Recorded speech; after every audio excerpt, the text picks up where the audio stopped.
The Murders in the Rue Morgue by Edgar Allan Poe. It is not improbable that a few farther steps in phrenological science will lead to a belief in the existence, if not to the actual discovery and location of an organ of analysis. If this power, which may be described, although not defined, as the capacity for resolving thought into its elements, be not, in fact, an essential portion of what late philosophers term ideality, then there are indeed many good reasons for supposing it a primitive faculty. That it may be a constituent of ideality is here suggested in opposition to the vulgar dictum founded, however, upon the assumptions of grave authority, that the calculating and discriminating powers, causality and comparison, are at variance with the imaginative, that the three, in short, can hardly coexist. But, although thus opposed to received opinion, the idea will not appear ill-founded when we observe that the processes of invention or creation are strictly akin with the processes of resolution, the former being nearly, if not absolutely, the latter conversed. It cannot be doubted that the mental features discoursed of as the analytical are, in themselves, but little susceptible of analysis. We appreciate them only in their effects. We know of them, among other things, that they are always to their possessor, when inordinately possessed, a source of the liveliest enjoyment. As the strong man exults in his physical ability, delighting in such exercises as call his muscles into action, so glories the analyst in that moral activity which disentangles. He derives pleasure from even the most trivial occupations bringing his talent into play. He is fond of enigma, of conundrums, of hieroglyphics, exhibiting in his solutions of each and all a degree of acumen which appears to the ordinary apprehension preternatural. His results, brought about by the very soul and essence of method, have, in truth, the whole air of intuition. The faculty in question is possibly much invigorated by mathematical study, and especially by that highest branch of it which, unjustly, and merely on account of its retrograde operations, has been called, as if par excellence, analysis. Yet to calculate is not in itself to analyze. A chess player, for example, does the one without effort at the other. It follows that the game of chess, in its effects upon mental character, is greatly misunderstood. I am not now writing a treatise, but simply prefacing a somewhat peculiar narrative by observations very much at random. I will, therefore, take occasion to assert that the higher powers of the reflective intellect are more decidedly and more usefully taxed by the unostentatious game of draughts than by all the elaborate frivolity of chess. In this latter, where the pieces have different and bizarre motions, with various and variable values, that which is only complex is mistaken, a not unusual error, for that which is profound. The attention is here called powerfully into play. If it flag for an instant, an oversight is committed, resulting in injury or defeat. The possible moves being not only manifold but involute, the chances of such oversights are multiplied. And in 9 cases out of 10 it is the more concentrative rather than the more acute player who conquers. In drafts, on the contrary, where the moves are unique and have but little variation, the probabilities of inadvertence are diminished, and the mere attention being left comparatively unemployed, what advantages are obtained by either party are obtained by superior acumen. To be less abstract, let us suppose a game of draughts, where the pieces are reduced to 4 kings, and where, of course, no oversight is to be expected. It is obvious that here the victory can be decided, the players being at all equal, only by some recherche movement, the result of some strong exertion of the intellect. Deprived of ordinary resources, the analyst throws himself into the spirit of his opponent, identifies himself therewith, and not unfrequently sees thus, at a glance, the sole methods, sometimes indeed absurdly simple ones, by which he may seduce into miscalculation or hurry into error. Whist has long been noted for its influence upon what are termed the calculating powers, and men of the highest order of intellect have been known to take an apparently unaccountable delight in it, while issuing chess as frivolous. Beyond doubt there is nothing of a similar nature so greatly tasking the faculty of analysis. The best chess player in Christendom may be little more than the best player of chess, but proficiency in whist implies capacity for success in all those more important undertakings where mind struggles with mind. When I say proficiency, I mean that perfection in the game which includes a comprehension of all the sources, whatever be their character, from which legitimate advantage may be derived. These are not only manifold but multiform, and lie frequently among recesses of thought altogether inaccessible to the ordinary understanding. To observe attentively is to remember distinctly, and so far the concentrative chess player will do very well at whist, while the rules of Hoyle, themselves based upon the mere mechanism of the game, are sufficiently and generally comprehensible. Thus to have a retentive memory, and to proceed by the book, are points commonly regarded as the sum total of good playing. But it is in matters beyond the limits of mere rule where the skill of the analyst is evinced. He makes, in science, a host of observations and inferences. So perhaps do his companions, and the difference in the extent of the information obtained lies not so much in the falsity of the inference as in the quality of the observation. The necessary knowledge is that of what to observe. Our player confines himself not at all, nor, because the game is the object, does he reject deductions from things external to the game. He examines the countenance of his partner, comparing it carefully with that of each of his opponents. He considers the mode of assorting the cards in each hand, often counting trump by trump, and honor by honor, through the glances bestowed by their holders upon each. He notes every variation of face as the play progresses, gathering a fund of thought from the differences in the expression of certainty, of surprise, of triumph or of chagrin. From the manner of gathering up a trick he judges whether the person taking it can make another in the suit. He recognizes what is played through feint by the air with which it is thrown upon the table. A casual or inadvertent word, the accidental dropping or turning of a card, with the accompanying anxiety or carelessness in regard to its concealment. The counting of the tricks, with the order of their arrangement. Embarrassment, hesitation, eagerness or trepidation, all afford, to his apparently intuitive perception, indications of the true state of affairs.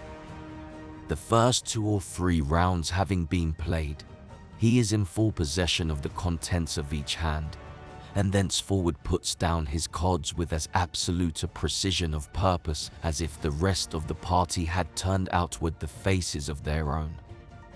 The analytical power should not be confounded with simple ingenuity, for while the analyst is necessarily ingenious, the ingenious man is often utterly incapable of analysis.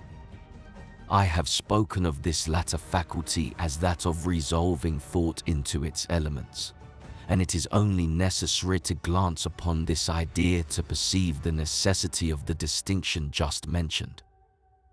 the constructive or combining power, by which ingenuity is usually manifested, and to which the phrenologists, I believe, erroneously have assigned a separate organ, supposing it a primitive faculty, has been so frequently seen in those whose intellect bordered otherwise upon idiocy as to have attracted general observation among writers on morals.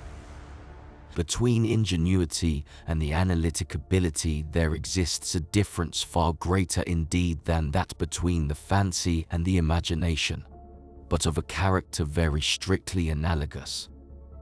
It will be found, in fact, that the ingenious are always fanciful, and the truly imaginative never otherwise than profoundly analytic.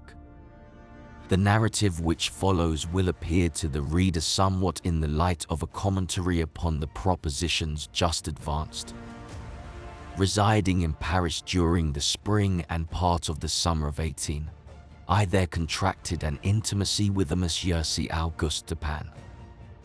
This young gentleman was of an excellent, indeed of an illustrious family, but, by a variety of untoward events, had been reduced to such poverty that the quondam energy of his character succumbed beneath it, and he ceased to bestir himself in the world, or to care for the retrieval of his fortune. By courtesy of his creditors, there still remained in his possession a small remnant of his patrimony, and upon the income arising from this he managed, by means of a vigorous economy, to procure the necessaries of life, without troubling himself about its superfluities. Books, indeed, were his sole luxuries, and in Paris these are easily obtained. Our first meeting was at an obscure library in the Rue Morgue, where the accident of our both being in search of the same very rare and very remarkable volume brought us into closer communion. We saw each other again and again. I was deeply interested in the little family history which he detailed to me with all that candor which a Frenchman indulges only when self is his theme. I was astonished, too, at the vast extent of his reading, and above all I felt my soul enkindled within me by the wild fervor, and what I could only term the vivid freshness, of his imagination. Seeking in Paris the objects I then sought, I felt that the society of such a man would be to me a treasure beyond price, and this feeling I frankly confided to him. It was at length arranged that we should live together during my stay in the city, and, as my worldly circumstances were somewhat less embarrassed than his own, I was permitted to be at the expense of renting and furnishing in a style which suited the rather fantastic gloom of our common temper, a time-eaten and grotesque mansion, long deserted through superstitions into which we did not inquire, and tottering to its fall in a retired and desolate portion of the Faubourg Saint-Germain. Had the routine of our life at this place been known to the world, we should have been regarded as madmen, although, perhaps, as madmen of a harmless nature. Our seclusion was perfect. We admitted no visitors whomsoever. Indeed, the locality of our retirement had been carefully kept a secret from my own former associates, and it had been many years since Dupin had ceased to know or be known in Paris. We existed within ourselves alone. It was a freak of fancy in my friend, for what else shall I call it, to be enamored of the night for her own sake, and into this bizarrerie, as into all his others, I quietly fell, giving myself up to his wild whims with an utter abandon. The sable divinity would not herself dwell with us always, but we could counterfeit her presence. At the first dawn of the morning we closed all the massy shutters of our old building, lighting a couple of tapers which, strongly perfumed, threw out only the ghastliest and feeblest of rays. By the aid of these we then busied our souls in dreams, reading, writing, or conversing, until warned by the clock of the advent of the true darkness.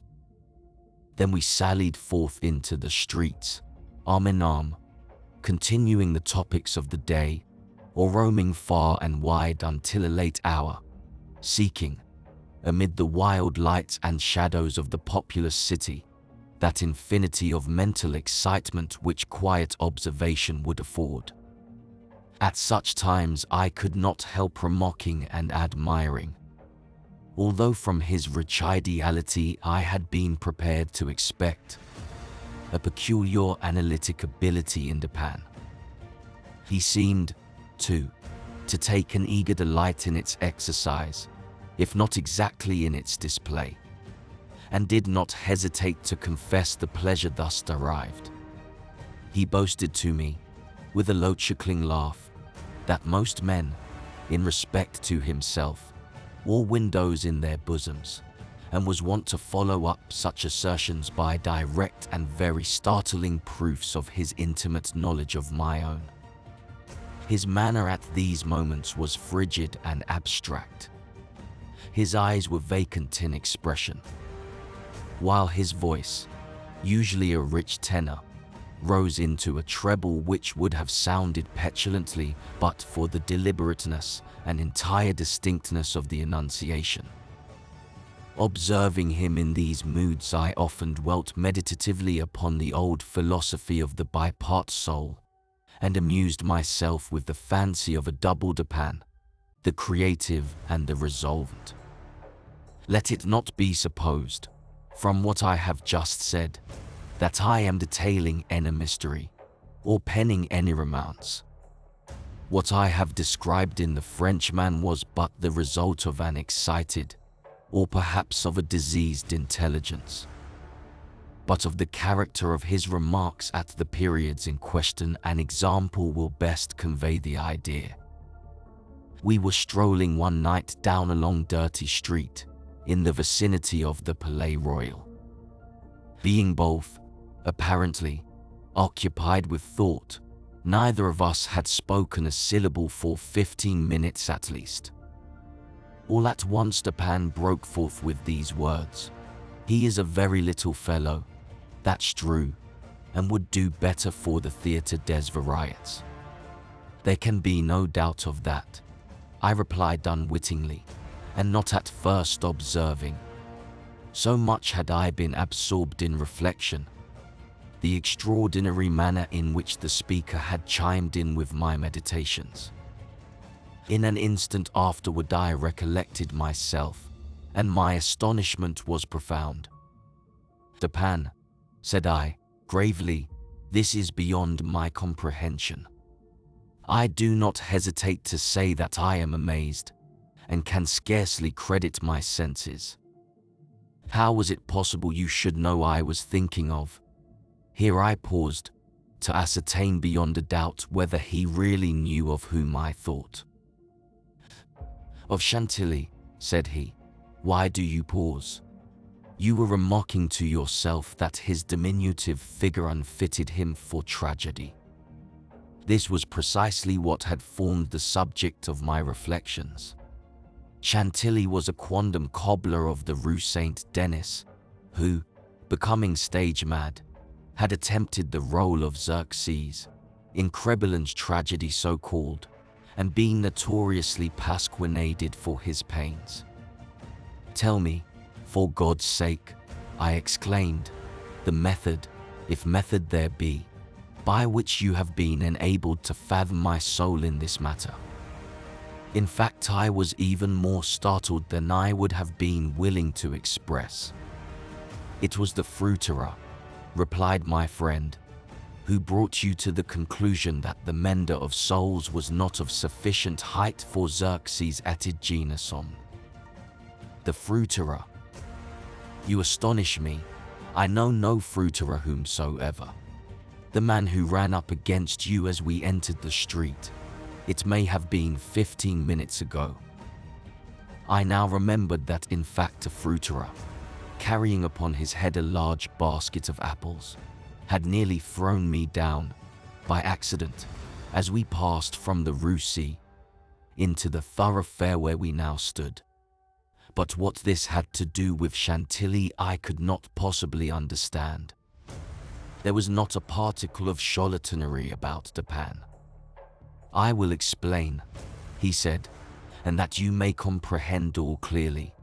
We will first retrace the course of your meditations, from the moment in which I spoke to you until that of the rencontre with the fruiterer in question. The larger links of the chain run thus: Chantilly, Orion, Dr. Nicole, Epicurus, stereotomy, the street stones, the fruiterer.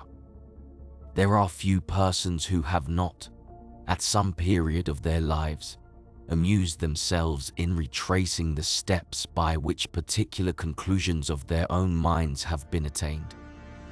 The occupation is often full of interest, and he who attempts it for the first time is astonished by the apparently illimitable distance and incoherence between the starting point and the goal. What then must have been my amazement when I heard the Frenchman speak what he had just spoken, and when I could not help acknowledging that he had spoken the truth.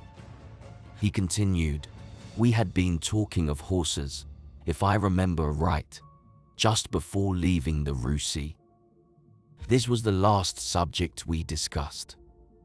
As we crossed into this street, a fruiterer, with a large basket upon his head, brushing quickly past us, thrust you upon a pile of paving stones collected at a spot where the causeway is undergoing repair. You stepped upon one of the loose fragments, slipped, slightly strained your ankle, appeared vexed or sulky, muttered a few words, turned to look at the pile, and then proceeded in silence. I was not particularly attentive to what you did, but observation has become with me of late a species of necessity. You kept your eyes upon the ground, glancing with a petulant expression at the holes and ruts in the pavement, so that I saw you were still thinking of the stones until we reached the little alley called Lamartine, which has been paved, by way of experiment, with the overlapping and riveted blocks. Here your countenance brightened up, and, perceiving your lips move, I could not doubt that you murmured to yourself the word stereotomic. You continued the same inaudible murmur, with a knit brow, as is the custom of a man tasking his memory, until I considered that you sought the Greek derivation of the word stereotomy. I knew that you could not find this without being brought to think of atomize, and thus of the theories of Epicurus. And as, when we discussed this subject not very long ago, I mentioned to you how singularly, yet with how little notice, the vague guesses of that noble Greek had met with confirmation in the late nebular cosmogony, I felt that you could not avoid casting your eyes upward to the great nebula in Orion, and I certainly expected that you would do so. You did look up, and I now was assured that I had correctly followed your steps. But in that bitter tirade upon Chantilly, which appeared in yesterday's Musée, the satirist, making some disgraceful allusions to the cobbler's change of name upon assuming the buskin, quoted a very peculiar Latin line upon whose meaning we have often conversed. I mean the line, "Perdidit antiquam littera prima sonum." I had told you that this was in reference to Orion, formerly written Urian, and from certain pungencies connected with this explanation, I was aware that you could not have forgotten it. It was clear, therefore, that you would not fail to combine the two ideas of Orion and Chantilly. That you did combine them I saw by the character of the smile which passed over your lips. You thought of the poor cobbler's immolation. So far, you had been stooping in your gait, but now I saw you draw yourself up to your full height. I was then sure that you reflected upon the diminutive figure of Chantilly. At this point I interrupted your meditations to remark that as in fact he was a very little fellow, that Chantilly, he would do better at the Théâtre des Variétés. Not long after this we were looking over an evening edition of Le Tribunal, when the following paragraphs arrested our attention. Extraordinary murders. This morning, about 3 o'clock, the inhabitants of the Quartier Saint-Roch were aroused from sleep by a succession of terrific shrieks, issuing, apparently, from the 4th story of a house in the Rue Morgue, known to be in the sole occupancy of one Madame L'Espanaye and her daughter, Mademoiselle Camille L'Espanaye. After some delay, occasioned by a fruitless attempt to procure admission in the usual manner, the gateway was broken in with a crowbar, and 8 or 10 of the neighbors entered, accompanied by 2 gendarmes. By this time the cries had ceased, but as the party rushed up the first flight of stairs, 2 or more rough voices in angry contention were distinguished, and seemed to proceed from the upper part of the house. As the second landing was reached, these sounds, also, had ceased, and everything remained perfectly quiet. The party spread themselves and hurried from room to room. Upon arriving at a large back chamber in the 4th story, the door of which, being found locked, with the key inside, was forced open, a spectacle presented itself which struck everyone present not less with horror than with astonishment. The apartment was in the wildest disorder, the furniture broken and thrown about in all directions. There was only one bedstead, and from this the bed had been removed and thrown into the middle of the floor. On a chair lay a razor, besmeared with blood.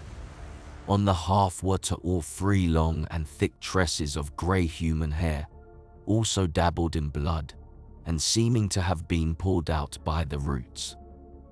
Upon the floor were found 4 napoleons, an earring of topaz, 3 large silver spoons, 3 smaller of metal d'Alger, and 2 bags, containing nearly 4,000 francs in gold.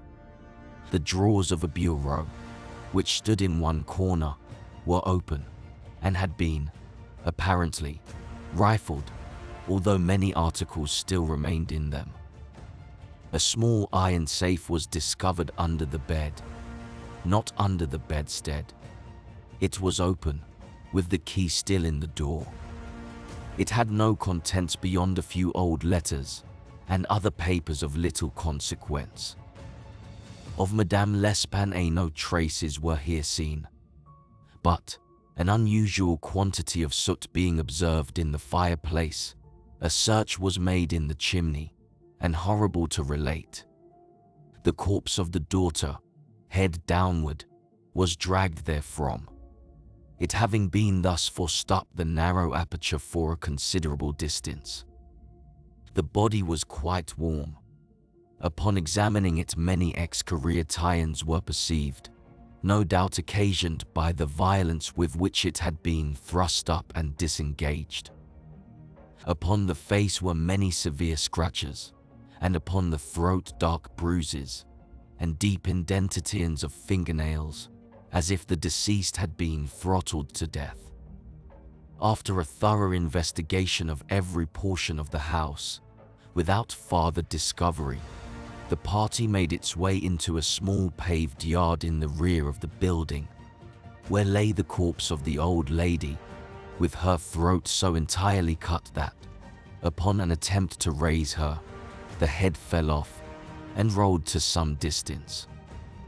The body, as well as the head, was fearfully mutilated, the former so much so as scarcely to retain any semblance of humanity. To this horrible mystery there is not as yet, we believe, the slightest clue. The next day's paper had these additional particulars. The tragedy in the Rue Morgue. Many individuals have been examined in relation to this most extraordinary and frightful affair. The word affair has not yet, in France, that levity of import which it conveys with us, but nothing whatever has transpired to throw light upon it. We give below all the material testimony elicited. Pauline Dubourg, laundress, deposes that she has known both the deceased for 3 years, having washed for them during that period. The old lady and her daughter seemed on good terms, very affectionate toward each other. They were excellent pay, could not speak in regard to their mode or means of living. Believed that Madame L. told fortune for a living, was reputed to have money put by. Never met any persons in the house when she called for the clothes or took them home. Was sure that they had no servant in employ. There appeared to be no furniture in any part of the building except in the 4th story. Pierre Moreau, tobacconist, deposes that he has been in the habit of selling small quantities of tobacco and snuff to Madame L'Espanaye for nearly 4 years. Was born in the neighborhood and has always resided there. The deceased and her daughter had occupied the house in which the corpses were found for more than 6 years. It was formerly occupied by a jeweler, who underlet the upper rooms to various persons. The house was the property of Madame L. She became dissatisfied with the abuse of the premises by her tenant, and moved into them herself, refusing to let any portion. The old lady was childish. Witness had seen the daughter some 5 or 6 times during the 6 years. The two lived an exceedingly retired life, were reputed to have money. Had heard it said among the neighbors that Madame L. told fortune, did not believe it. Had never seen any person enter the door except the old lady and her daughter, a porter once or twice, and a physician some 8 or 10 times. Many other persons, neighbors, gave evidence to the same effect. No one was spoken of as frequenting the house. It was not known whether there were any living connections of Madame L. and her daughter. The shutters of the front windows were seldom opened. Those in the rear were always closed, with the exception of the large back room, 4th story. The house was a good house, not very old. Isidore Musset, gendarme, deposes that he was called to the house about 3 o'clock in the morning, and found some 20 or 30 persons at the gateway, endeavoring to gain admittance. Forced it open, at length, with a bayonet, not with a crowbar. Had but little difficulty in getting it open, on account of its being a double or folding gate, and bolted neither at bottom nor top. The shrieks were continued until the gate was forced, and then suddenly ceased. They seemed to be screams of some person or persons in great agony, were loud and drawn out, not short and quick. Witness led the way upstairs. Upon reaching the first landing, heard 2 voices in loud and angry contention, the one a gruff voice, the other much shriller, a very strange voice. Could distinguish some words of the former, which was that of a Frenchman. Was positive that it was not a woman's voice. Could distinguish the words Sacre and Diable. The shrill voice was that of a foreigner. Could not be sure whether it was the voice of a man or of a woman. Could not make out what was said, but believed the language to be Spanish. The state of the room and of the bodies was described by this witness as we described them yesterday. Henry Duval, a neighbor, and by trade a silversmith, deposes that he was one of the party who first entered the house. Corroborates the testimony of Musset in general. As soon as they forced an entrance, They reclosed the door to keep out the crowd, which collected very fast, notwithstanding the lateness of the hour. The shrill voice, this witness thinks, was that of an Italian. Was certain it was not French. Could not be sure that it was a man's voice. It might have been a woman's. Was not acquainted with the Italian language. Could not distinguish the words, but was convinced by the intonation that the speaker was an Italian. Knew Madame L. and her daughter. Had conversed with both frequently. Was sure that the shrill voice was not that of either of the deceased. Odenheimer, restaurateur, this witness volunteered his testimony. Not speaking French, was examined through an interpreter. Is a native of Amsterdam. Was passing the house at the time of the shrieks. They lasted for several minutes, probably 10. They were long and loud, very awful and distressing. Was one of those who entered the building. Corroborated the previous evidence in every respect but one. Was sure that the shrill voice was that of a man, of a Frenchman. Could not distinguish the words uttered. They were loud and quick, unequal, sometimes quick, sometimes deliberate, spoken apparently in fear as well as in anger. The voice was harsh, not so much shrill as harsh. Could not call it a shrill voice. The gruff voice said repeatedly "C'est que diable," and once "Mon Dieu." Jules Minude, banker, of the firm of Minude et Fils, Rue de la Rayon, is the elder Minude. Madame L'Espanaye had some property. Had opened an account with his banking house in the spring of the year, 8 years previously. Made frequent deposits in small sums. Had checked for nothing until the 3rd day before her death, when she took out in person the sum of 4,000 francs. This sum was paid in gold, and a clerk sent home with the money. Adolphe Lebon, clerk to Minude et Fils, deposes that on the day in question, about noon, he accompanied Madame L'Espanaye to her residence with the 4,000 francs, put up into bags. Upon the door being opened, Mademoiselle L. appeared and took from his hands one of the bags, while the old lady relieved him of the other. He then bowed and departed. Did not see any person in the street at the time. It is a by-street, very lonely. William Bird, tailor, deposes that he was one of the party who entered the house. Is an Englishman. Has lived in Paris 2 years. Was one of the first to ascend the stairs. Heard the voices in contention. The gruff voice was that of a Frenchman. Could make out several words, but cannot now remember all. Heard distinctly "C'est que" and "Mon Dieu." There was a sound at the moment as if of several persons struggling, a scraping and scuffling sound. The shrill voice was very loud, louder than the gruff one. Is sure that it was not the voice of an Englishman. Appeared to be that of a German. Might have been a woman's voice. Does not understand German. 4 of the above-named witnesses, being recalled, deposed that the door of the chamber in which was found the body of Mademoiselle L. was locked on the inside when the party reached it. Everything was perfectly silent, no groans or noises of any kind. Upon forcing the door, no person was seen.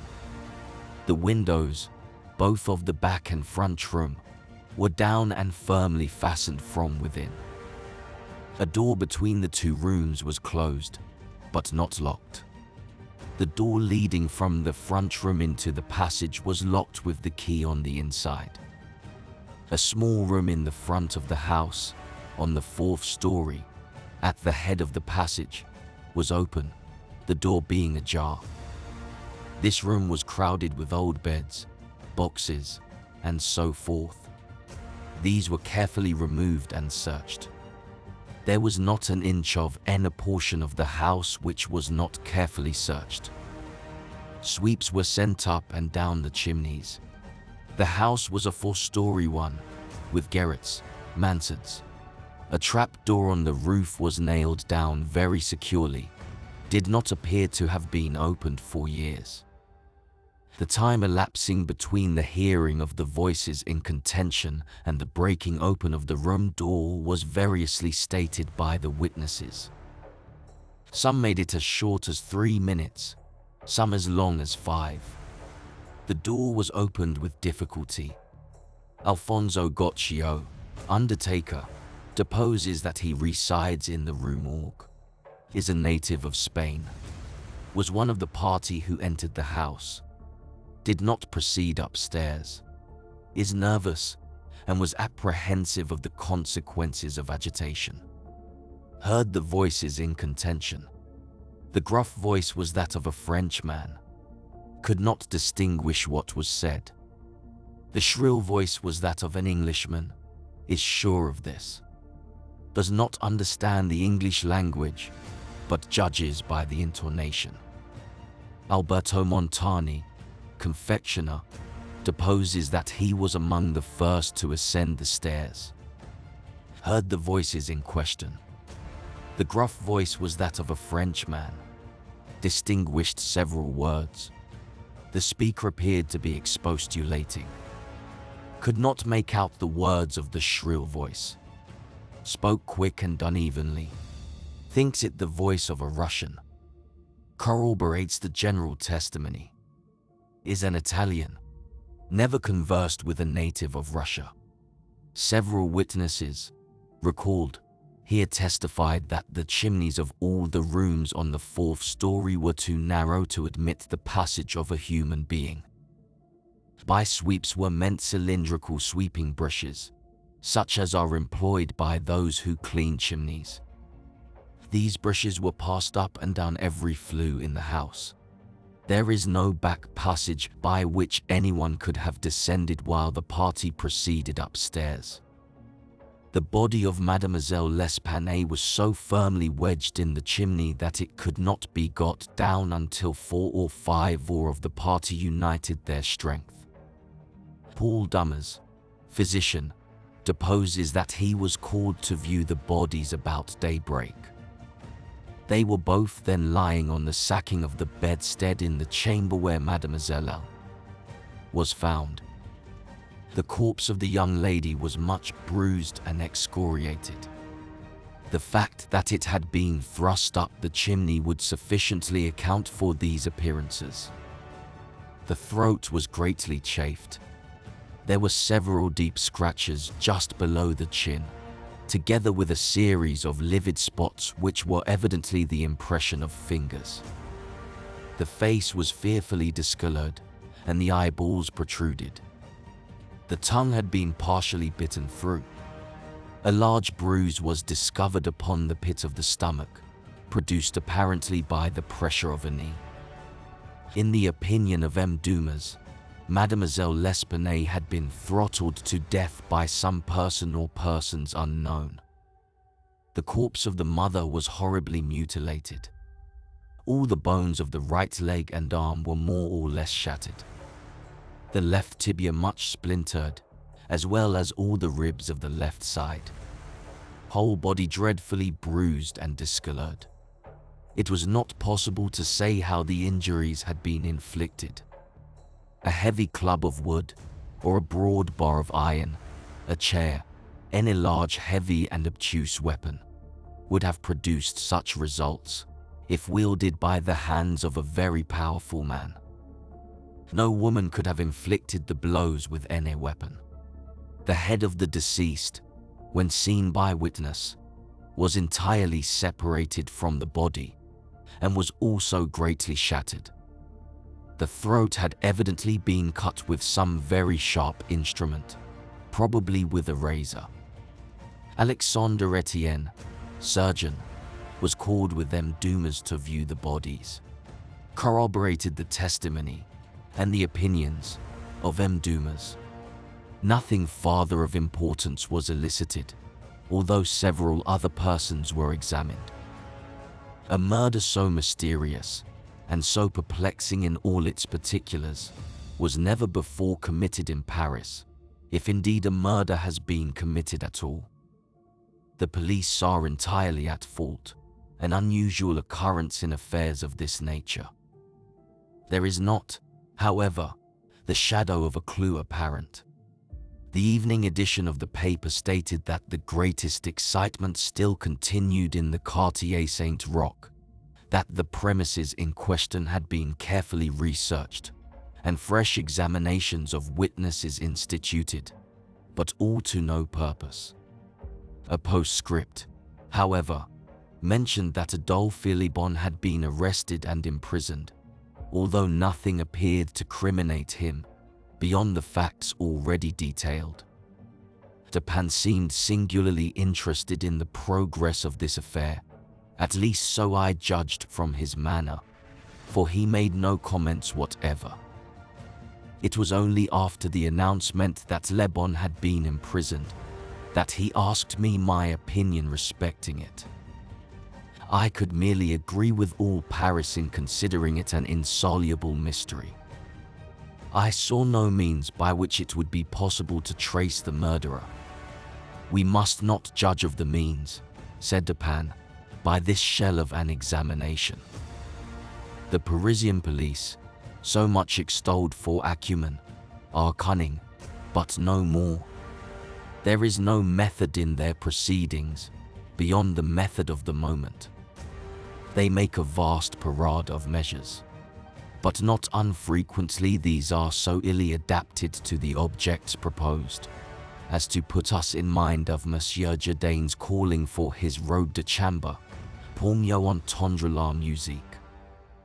The results attained by them are not unfrequently surprising, but, for the most part, are brought about by simple diligence and activity. When these qualities are unavailing, their schemes fail. Vidocq, for example, was a good guesser and a persevering man. But, without educated thought, he erred continually by the very intensity of his investigations. He impaired his vision by holding the object too close.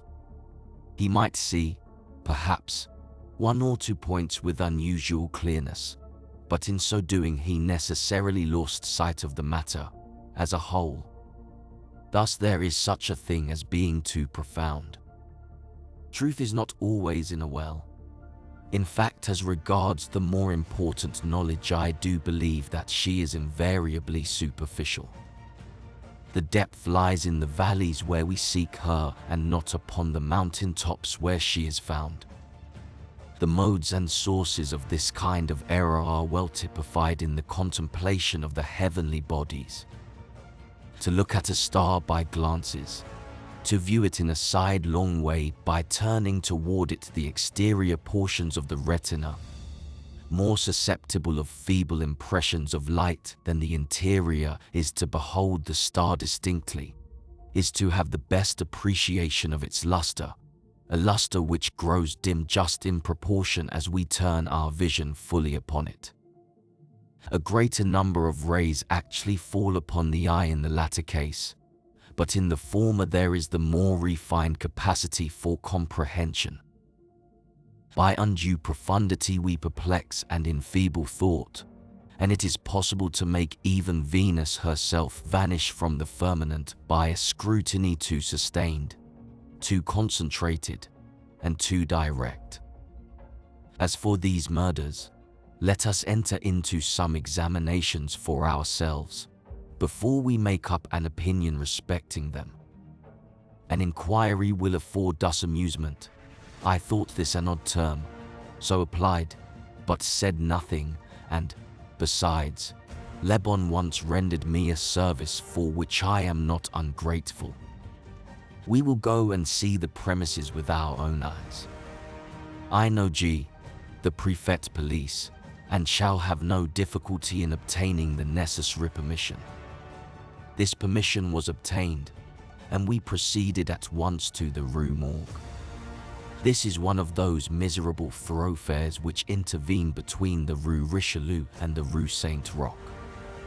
It was late in the afternoon when we reached it, for this quarter is at a great distance from that in which we resided. The house we readily found, for there were still many persons gazing up at the closed shutters with an objectless curiosity from the opposite side of the way. It was an ordinary Parisian house, with a gateway, on one side of which was a glazed watchbox, with a sliding panel in the window, indicating a loged concierge. Before going in, we walked up the street, turned down an alley, and then, again turning, passed in the rear of the building, Dupin, meanwhile, examining the whole neighborhood, as well as the house, with a minuteness of attention for which I could see no possible object. Retracing our steps, we came again to the front of the dwelling, rang, and having shown our credentials, were admitted by the agents in charge. We went upstairs, into the chamber where the body of Mademoiselle L'Espanaye had been found, and where both the deceased still lay. The disorders of the room had as usual been suffered to exist. I saw nothing beyond what had been stated in the tribunal. Dupin scrutinized everything, not excepting the bodies of the victims. We then went into the other rooms and into the yard, a gendarme accompanying us throughout. Our examination occupied us until dark, when we took our departure. On our way home, my companion stepped in for a moment at the office of one of the daily papers. I have said that the whims of my friend were manifold, and that Gilles Menegas. For this phrase there is no English equivalent. It was his humour now to decline all conversation on the subject of the murder, until after we had taken a bottle of wine together about noon the next day. He then asked me, suddenly, if I had observed anything peculiar at the scene of the atrocity. There was something in his manner of emphasizing the word peculiar, which caused me to shudder, without knowing why. No, nothing peculiar, I said, nothing more, at least, than we both saw stated in the paper. Le tribunal, he replied, has not entered, I fear, into the unusual horror of the thing. But we will not revert to the idle opinions of this print. It appears to me that this mystery is considered insoluble, for the very reason which should cause it to be regarded as easy of solution. I mean for the outre character of its features.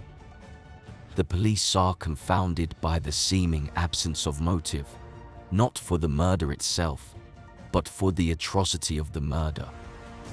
They are puzzled by the seeming impossibility of reconciling the voices heard in contention with the fact that no one was discovered upstairs but the assassinated Mademoiselle L'Espanaye, and that there were no means of egress without the notice of the party ascending.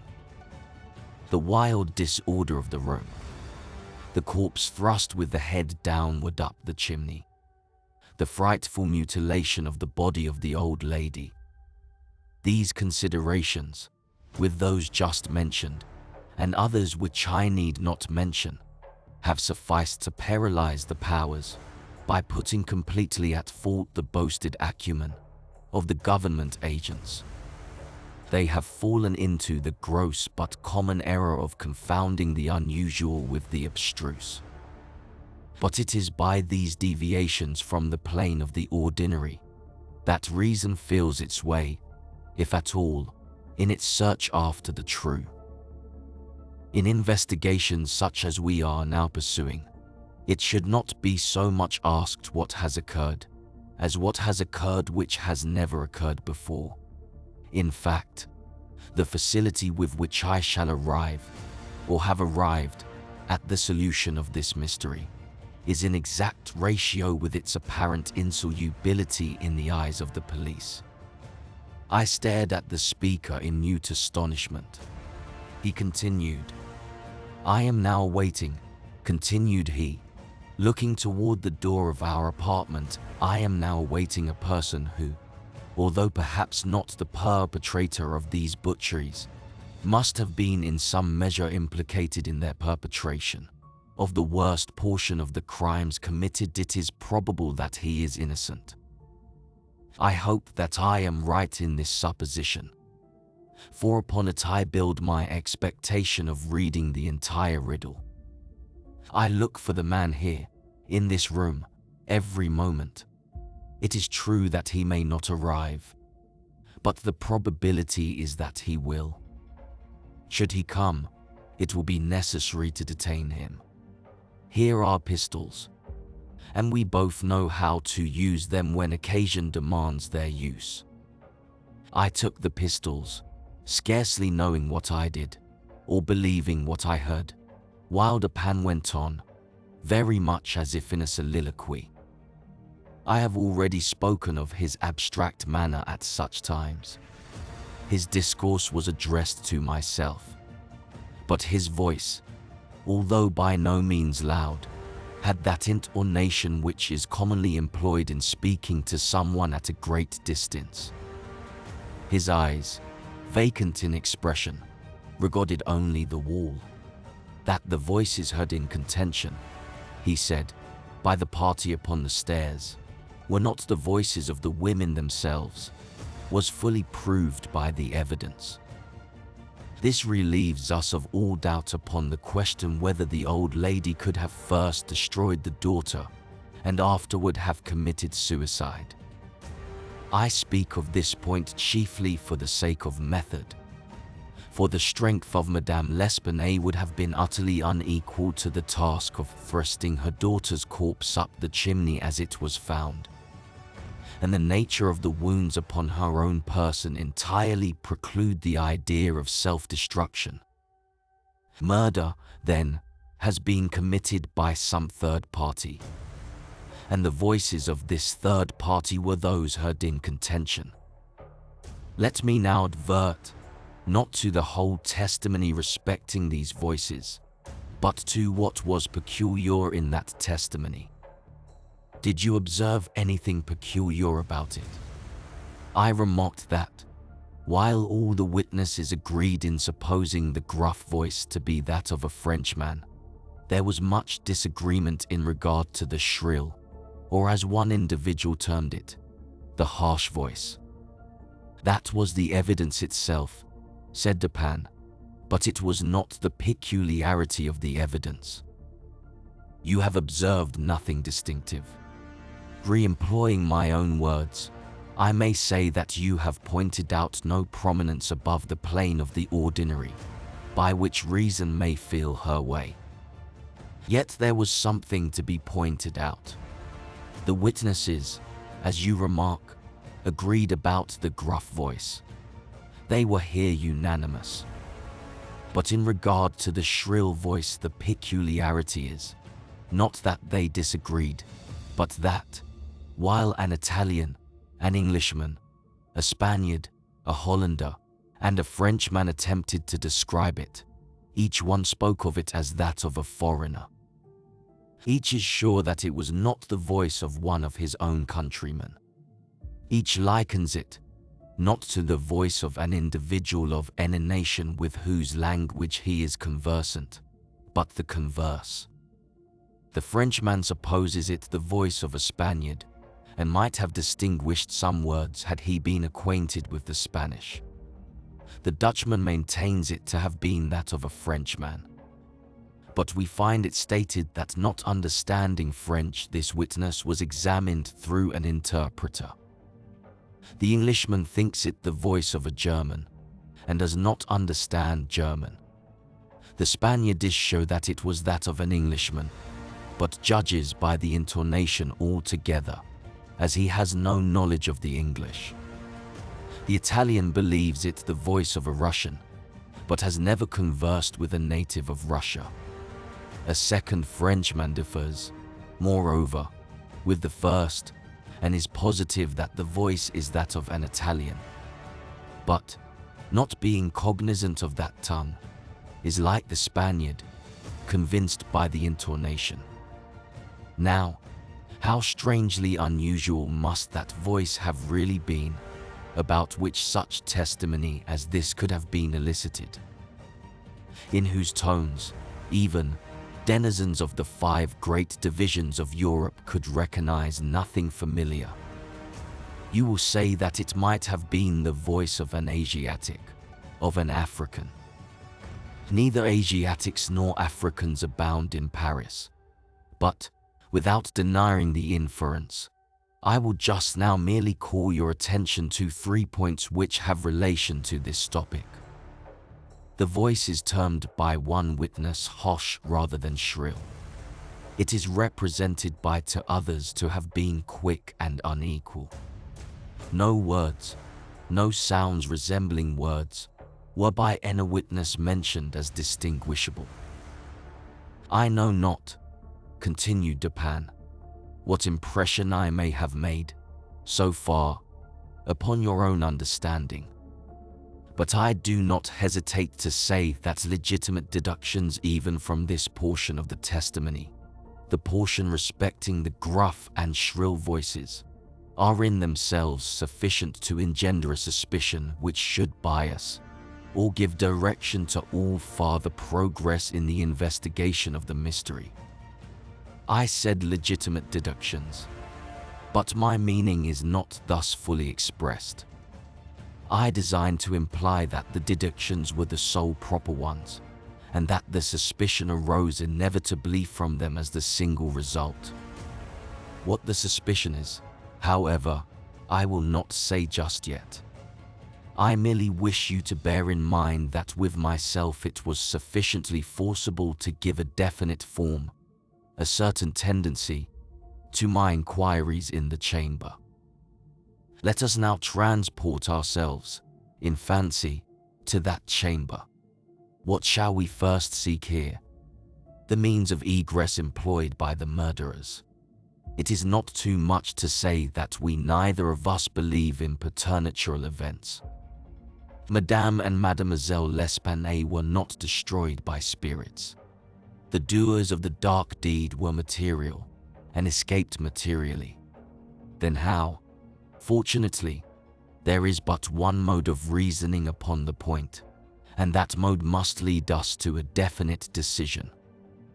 Let us examine, each by each, the possible means of egress. It is clear that the assassins were in the room where Mademoiselle L'Espanaye was found, or at least in the room adjoining, when the party ascended the stairs. It is then only from these 2 apartments that we have to seek for issues. The police have laid bare the floors, the ceilings, and the masonry of the walls, in every direction. No secret issues could have escaped their vigilance. But, not trusting to their eyes, I examined with my own. There were, then, no secret issues. Both doors leading from the rooms into the passage were securely locked, with the keys inside. Let us turn to the chimneys. These, although of ordinary width for some 8 or 10 feet above the hearths, will not admit, throughout their extent, the body of a large cat. The impossibility of egress by means already stated being thus absolute, we are reduced to the windows. Through those of the front room no one could have escaped without notice from the crowd in the street. The murderers must have passed, then, through those of the back room.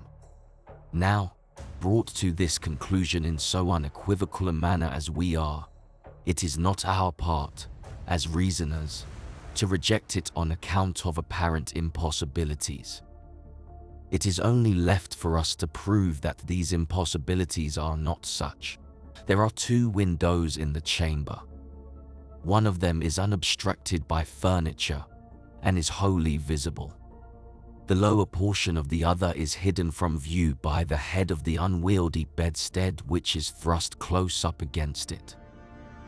The former was found securely fastened from within. It resisted the utmost force of those who endeavored to raise it. A large gimlet hole had been pierced in its frame to the left, and a very stout nail was found fitted therein nearly to the head. Upon examining the other window, a similar nail was seen similarly fitted in it, and a vigorous attempt to raise this sash failed also. The police were now entirely satisfied that egress had not been in these directions, and, therefore, it was thought a matter of supererogation to withdraw the nails and open the windows. My own examination was somewhat more particular, and was so for the reason I have just given, because here it was, I knew, that all apparent impossibilities must be proved to be not such in reality. I proceeded to think thus, a posteriori. The murderers did escape from one of these windows. This being so, they could not have refastened the sashes from the inside as they were found fastened, the consideration which put a stop, through its obviousness, to the scrutiny of the police in this quarter. Yet the sashes were fastened. They must, then, have the power of fastening themselves. There was no escape from this conclusion. I stepped to the unobstructed casement, withdrew the nail with some difficulty, and attempted to raise the sash. It resisted all my efforts, as I had anticipated. A concealed spring must, I now knew, exist, and this corroboration of my idea convinced me that my premises, at least, were correct. However mysterious still appeared the circumstances attending the nails. A careful search soon brought to light the hidden spring. I pressed it, and, satisfied with the discovery, forbore to upraise the sash. I now replaced the nail and regarded it attentively. A person passing out through this window might have reclosed it, and the spring would have caught, but the nail could not have been replaced. The conclusion was plain, and again narrowed in the field of my investigations. The assassins must have escaped through the other window. Supposing, then, the springs upon each sash to be the same, as was probable, there must be found a difference between the nails, or at least between the modes of their fixture. Getting upon the sacking of the bedstead, I looked over the headboard minutely at the second casement. Passing my hand down behind the board, I readily discovered and pressed the spring, which was, as I had supposed, identical in character with its neighbor. I now looked at the nail. It was as stout as the other, and apparently fitted in the same manner, driven in nearly up to the head. You will say that I was puzzled, but if you think so, you must have misunderstood the nature of the inductions. To use a sporting phrase, I had not been once at fault. The scent had never for an instant been lost. There was no flaw in any link of the chain. I had traced the secret to its ultimate result, and that result was the nail. It had, I say, in every respect, the appearance of its fellow in the other window. But this fact was an absolute nullity, conclusive as it might seem to be when compared with the consideration that here, at this point, terminated the clue. There must be something wrong, I said, about the nail. I touched it, and the head, with about the 1/8 of an inch of the shank, came off in my fingers. The rest of the shank was in the gimlet hole, where it had been broken off. The fracture was an old one, for its edges were encrusted with rust and had apparently been accomplished by the blow of a hammer, which had partially embedded in the top of the bottom sash, the head portion of the nail. I now carefully replaced this head portion in the indentation whence I had taken it, and the resemblance to a perfect nail was complete. I gently raised the sash for a few inches, The head went up with it, remaining firm in its bed. I closed the window, and the semblance of the whole nail was again perfect. The riddle, so far, was now unriddled. The assassins had escaped through the window which looked upon the bed, dropping of its own accord upon their exit, or perhaps purposely closed by them. It had become fastened by the spring, and it was the retention of this spring which had been mistaken by the police for that of the nail, further inquiry being thus considered unnecessary. The next question is that of the mode of descent. Upon this point I had been satisfied in my walk with you around the building. About 5.5 feet from the casement in question there ran a lightning rod. From this rod it would have been impossible for anyone to reach the window itself, to say nothing of entering it. I observed, however, that the shutters of the 4th story were of the peculiar kind called by Parisian carpenters ferrades, a kind rarely employed at the present day, but frequently seen upon very old mansions at Lyons and Bordeaux.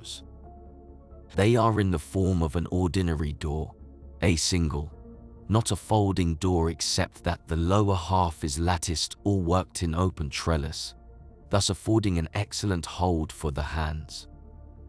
In the present instance these shutters are fully 3.5 feet broad.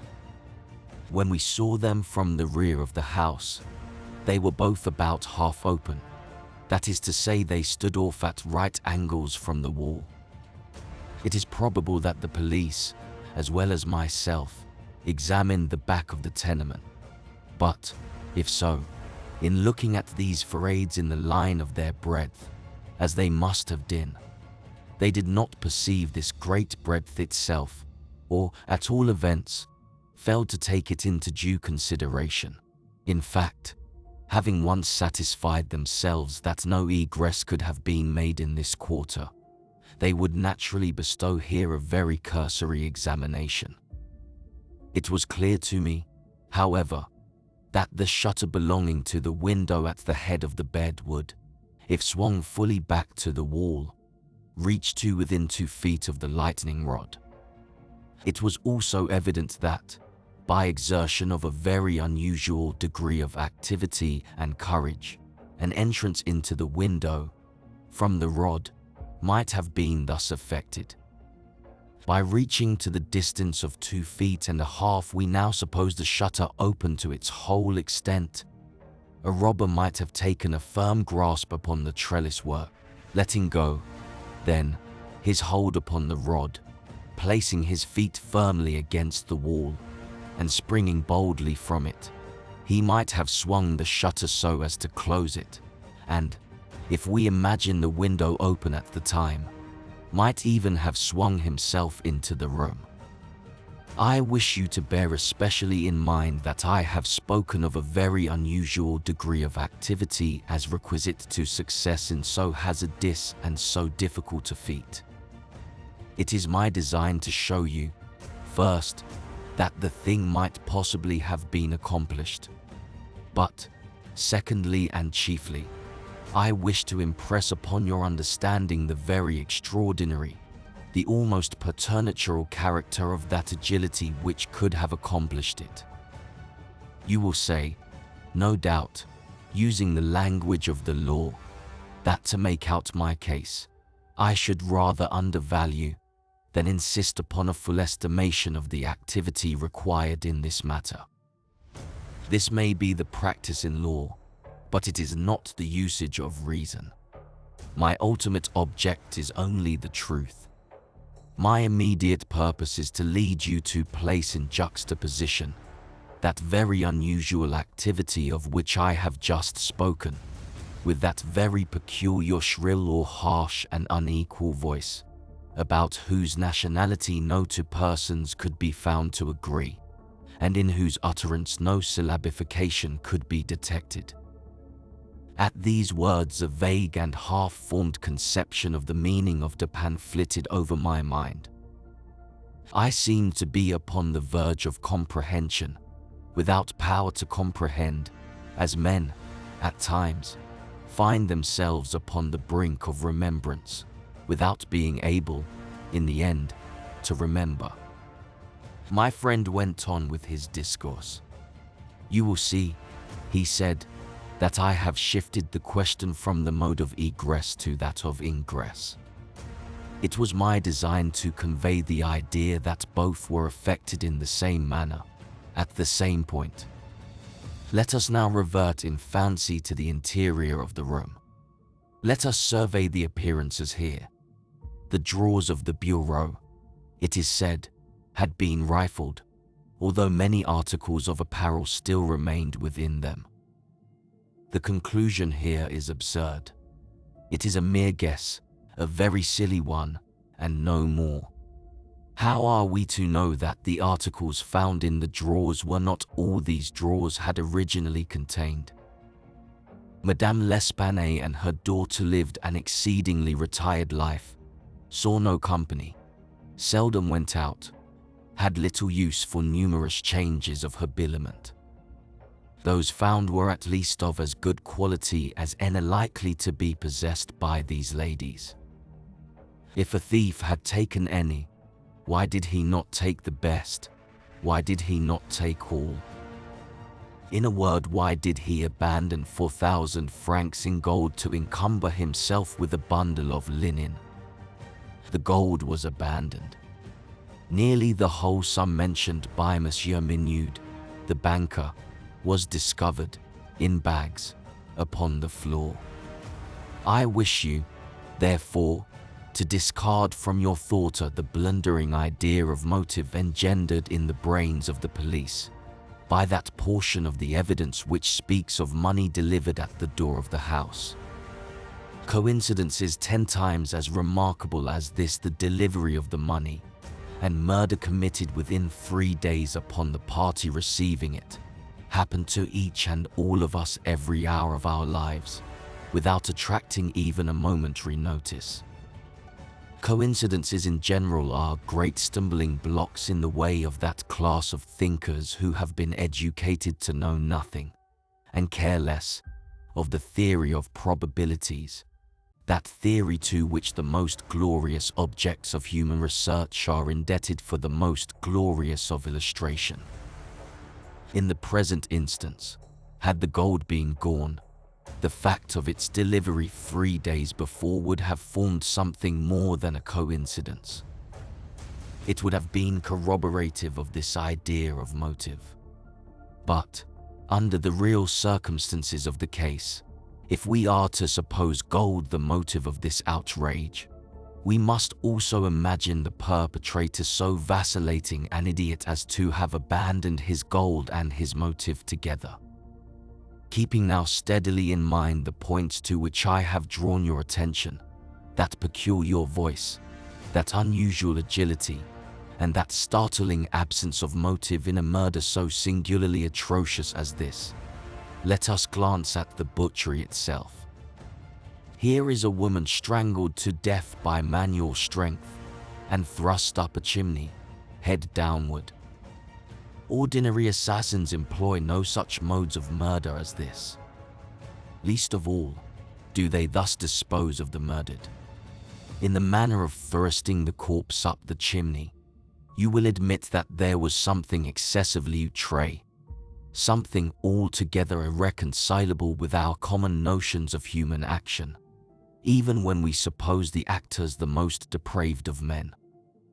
Think, too, what must have been the degree of that strength which could have thrust the body up such an aperture so forcibly that the united vigor of several persons was found barely sufficient to drag it down. Turn now to other indications of the employment of a vigor most marvelous. On the hearth were thick tresses, very thick tresses, of grey human hair. These had been torn out by the roots. You are aware of the great force necessary in tearing thus from the head even 20 or 30 hairs together. You saw the locks in question as well as myself.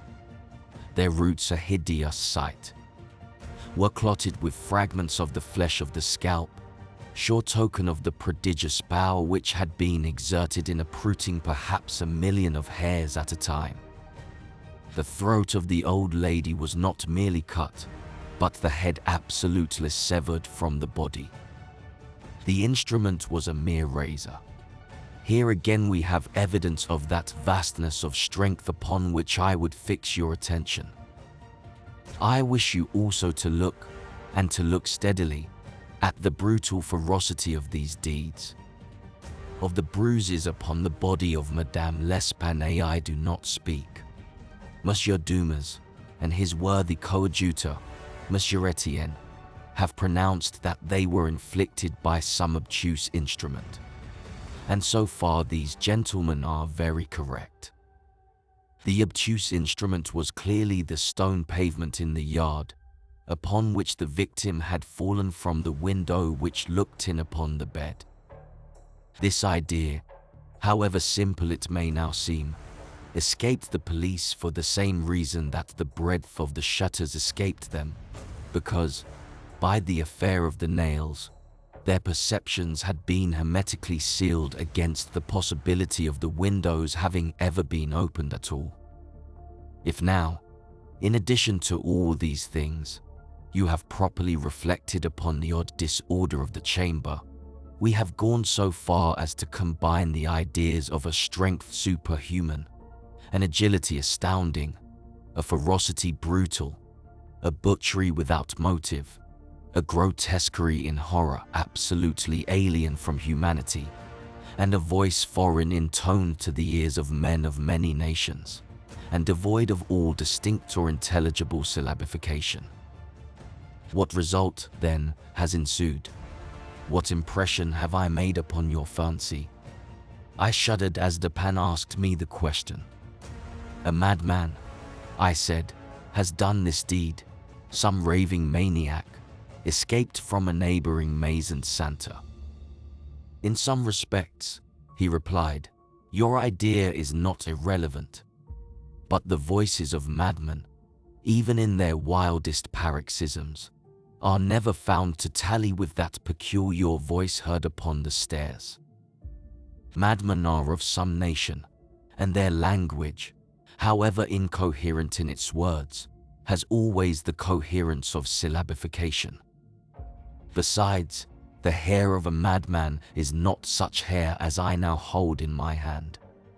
I disentangled this little tuft from among the tresses remaining upon the head of Madame L'Espanaye. Tell me what you can make of it. Good God, I said, completely unnerved. This hair is most unusual. This is no human hair. I have not asserted that it was, said he. But before we decide upon this point, I wish you to glance at the little sketch which I have here traced upon this paper. It is a facsimile drawing of what has been described in one portion of the testimony as dark bruises and deep indentations of fingernails upon the throat of Mademoiselle L'Espanaye, and in another, by Messrs. Dumas and Etienne, as a series of livid spots, evidently the impression of fingers. You will perceive, continued my friend, spreading out the paper upon the table before us, you will perceive that this drawing gives the idea of a firm and fixed hold. There is no slipping apparent.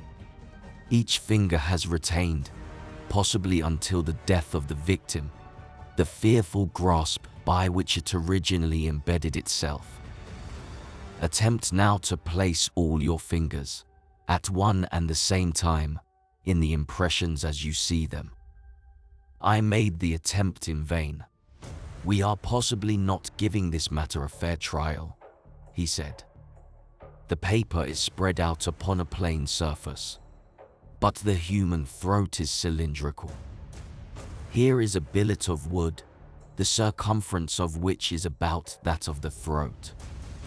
Wrap the drawing around it, and try the experiment again. I did so. But the difficulty was even more obvious than before. This, I said, is the mark of no human hand. Assuredly it is not, replied Dupin. Read now this passage from Cuvier. It was a minute anatomical and generally descriptive account of the large fulva saw on Jiaotang of the East Indian Islands. The gigantic stature, the prodigious strength and activity, the wild ferocity, and the imitative propensities of these mammalia are sufficiently well known to all. I understood the full horrors of the murder at once. The description of the digits, said I, as I made an end of reading, is in exact accordance with this drawing. I see that no animal but an orangutan, of the species here mentioned, could have impressed the identities as you have traced them.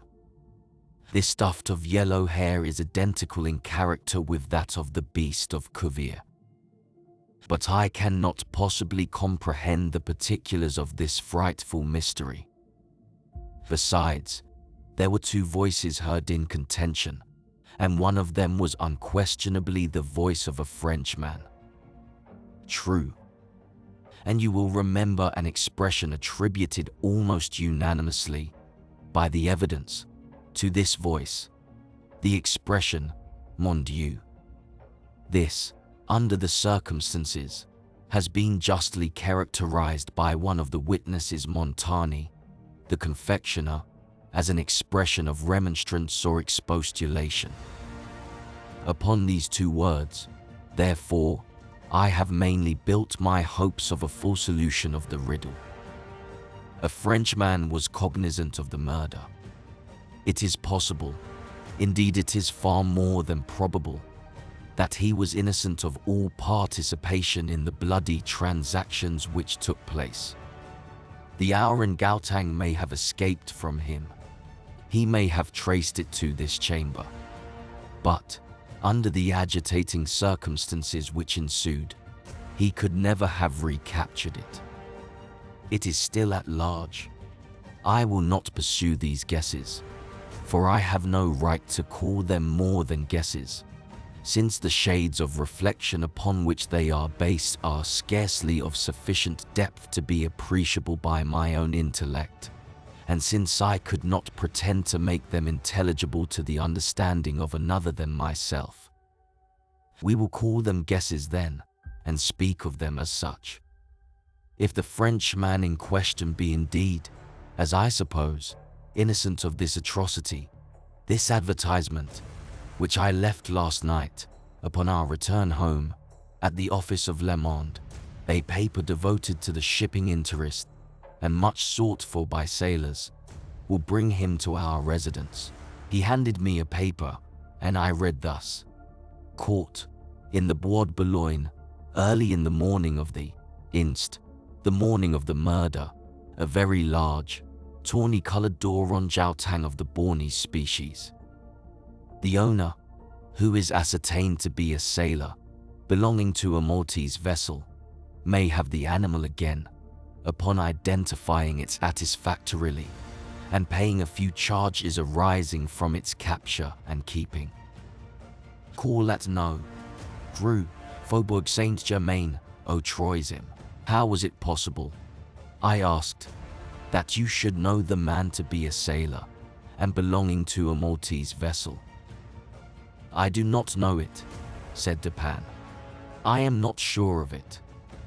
Here, however, is a small piece of ribbon, which has evidently, from its form, and from its greasy appearance, been used in tying the hair in one of those long queues of which sailors are so fond.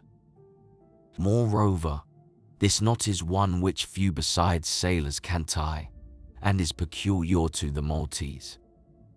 I picked the ribbon up at the foot of the lightning rod. It could not have belonged to either of the deceased. Now if, after all, I am wrong in my induction from this ribbon, that the Frenchman was a sailor belonging to a Maltese vessel, still I can have done no harm in stating what I did in the advertisement.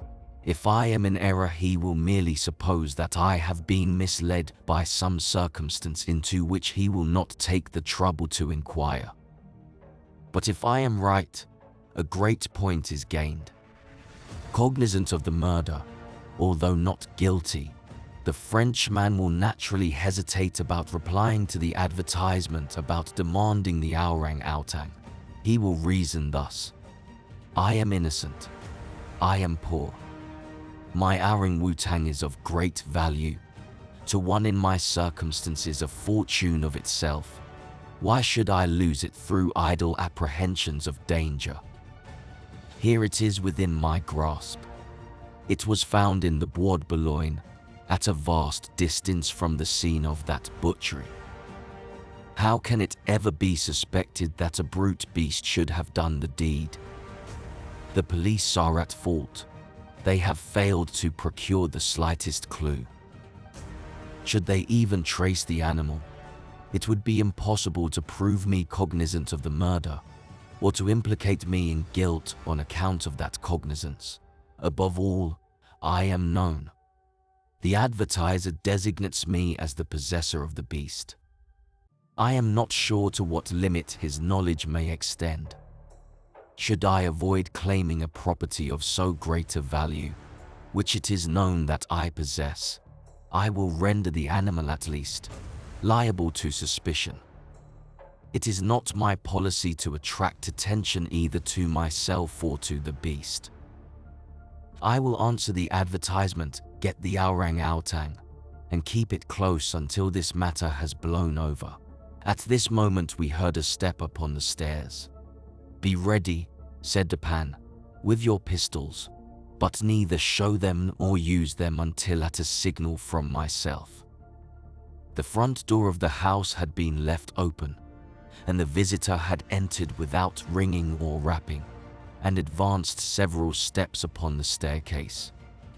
Now, however, he seemed to hesitate. Presently we heard him descending. Dupin was moving quickly to the door, when we again heard him coming up. He did not turn back a second time, but stepped up quickly, and rapped at the door of our chamber. Come in, said Dupin, in a cheerful and hearty tone. The visitor entered. He was a sailor, evidently a tall, stout, and muscular-looking man, with a certain daredevil expression of countenance, not altogether unprepossessing. His face, greatly sunburnt, was more than half hidden by a world of whisker and mustachio. He had with him a huge oaken cudgel, but appeared to be otherwise unarmed. He bowed awkwardly, and bade us good evening, in French accents, which, although somewhat Neufchatelish, were still sufficiently indicative of a Parisian origin. Sit down, my friend, said Dupin. I suppose you have called about the orang-outang. Upon my word, I almost envy you the possession of him. A remarkably fine, and no doubt a very valuable animal. How old do you suppose him to be? The sailor drew a long breath, with the air of a man relieved of some intolerable burden, and then replied, in an assured tone, I have no way of telling, but he can't be more than 4 or 5 years old. Have you got him here? Oh no, we had no conveniences for keeping him here. He is at a livery stable in the Rue Morgue, just by. You can get him in the morning. Of course you are prepared to identify the property. To be sure I am, sir. I shall be sorry to part with him, said Dupin. I don't mean that you should be at all this trouble for nothing, sir, said the man. Couldn't expect it. Am very willing to pay a reward for the finding of the animal. That is to say, any reward in reason.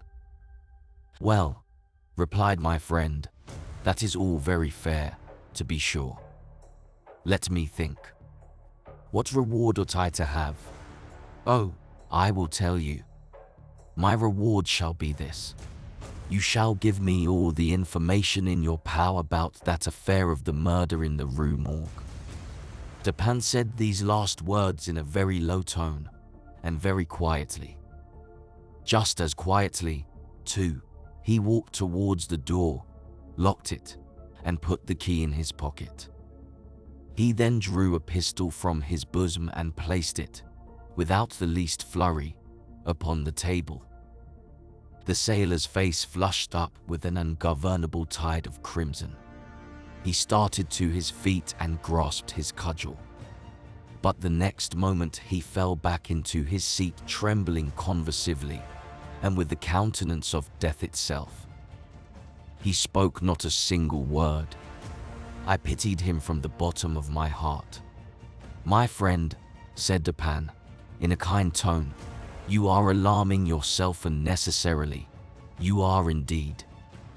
We mean you no harm whatever.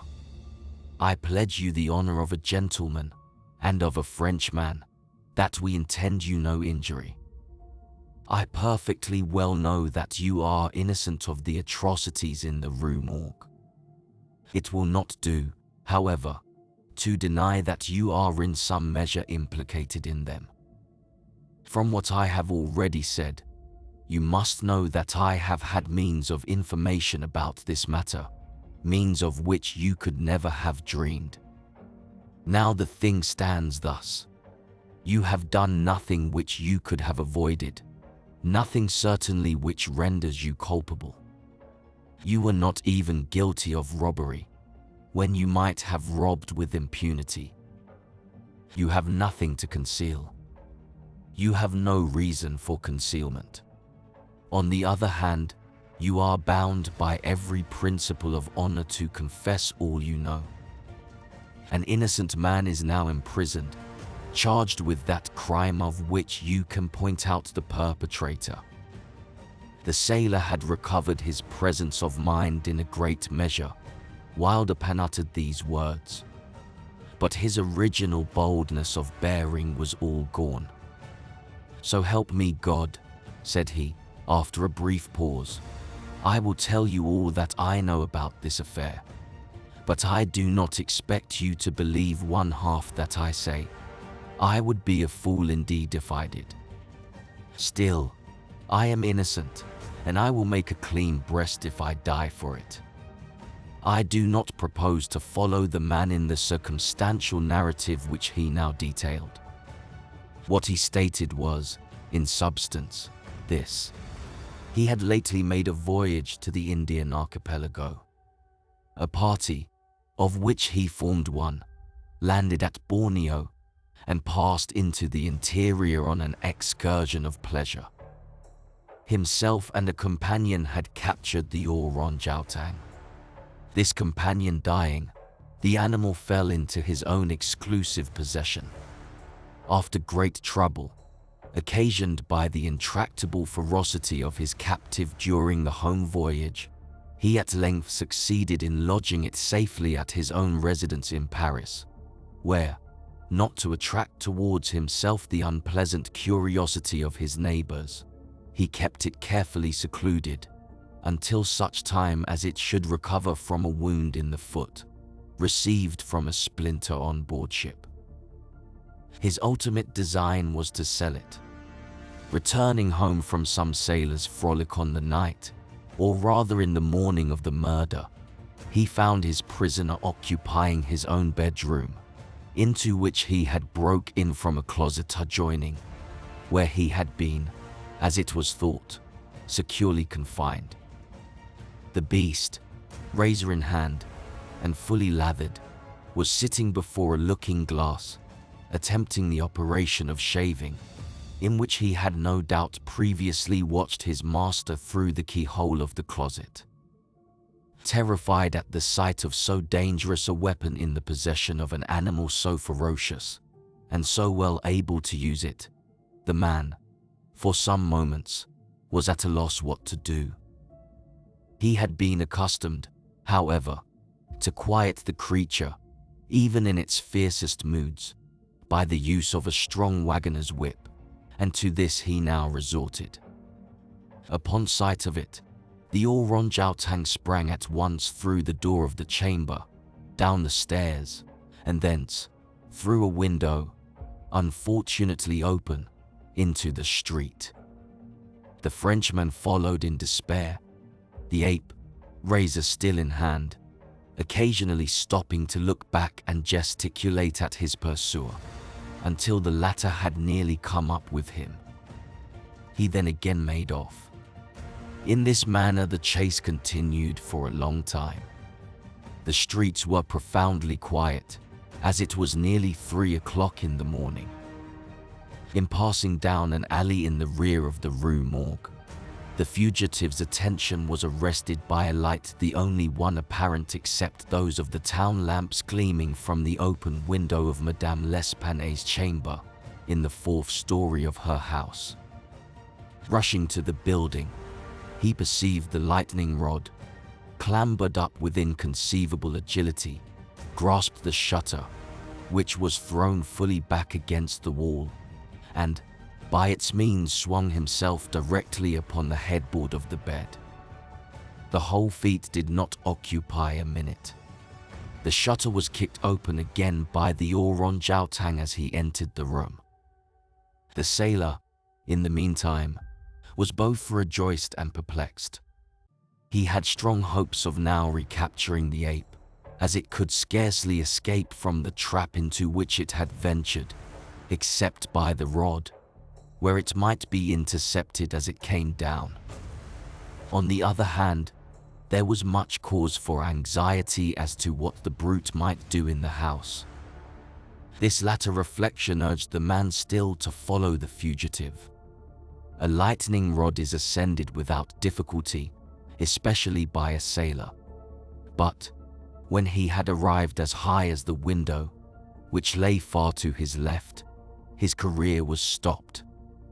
The most that he could accomplish was to reach over so as to obtain a glimpse of the interior of the room.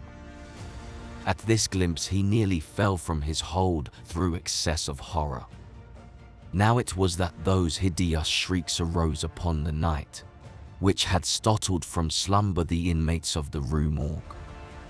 Madame L'Espanaye and her daughter, habited in their night clothes, had apparently been occupied in arranging some papers in the iron chest already mentioned, which had been wheeled into the middle of the room.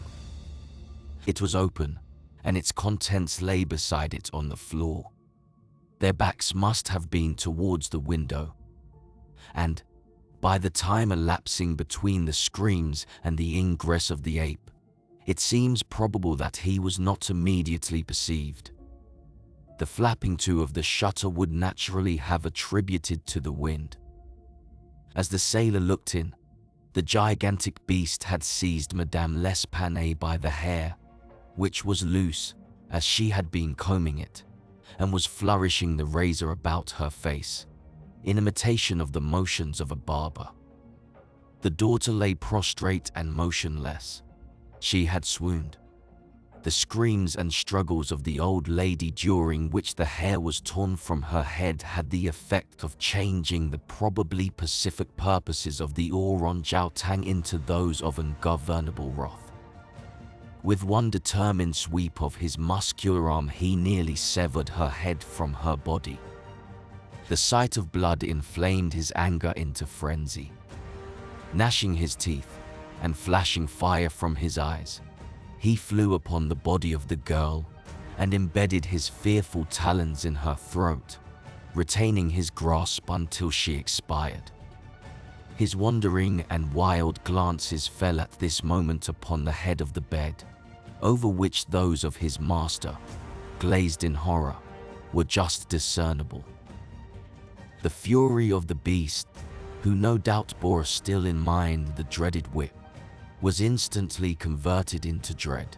Conscious of having deserved punishment, he seemed desirous to conceal his bloody deeds, and skipped about the chamber in an apparent agony of nervous agitation, throwing down and breaking the furniture as he moved, and dragging the bed from the bedstead.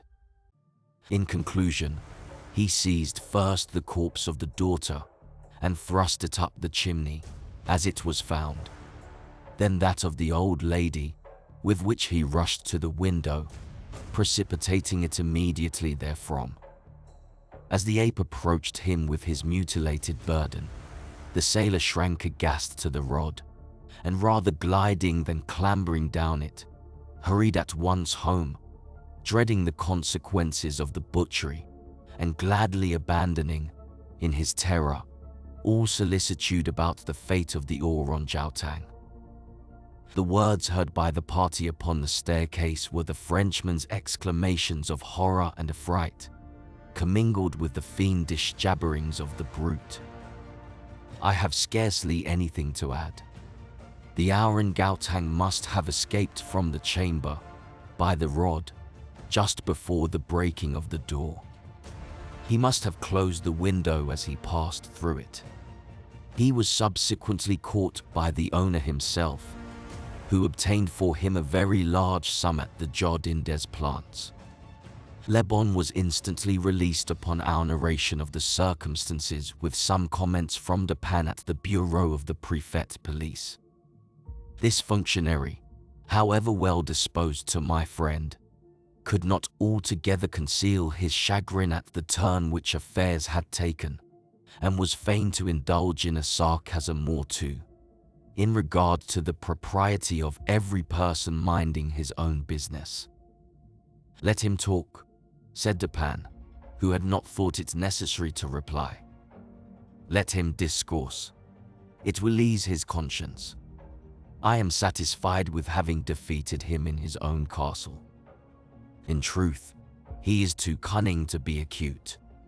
There is no stamen in his wisdom. It is all head and no body, like the pictures of the goddess Laverna, or at least all head and shoulders, like a codfish. But he is a good fellow, after all. I like him especially for one master stroke of cant, by which he has attained that reputation for ingenuity which he possesses. I mean the way he has near sici est, et explique where sici n'est pas.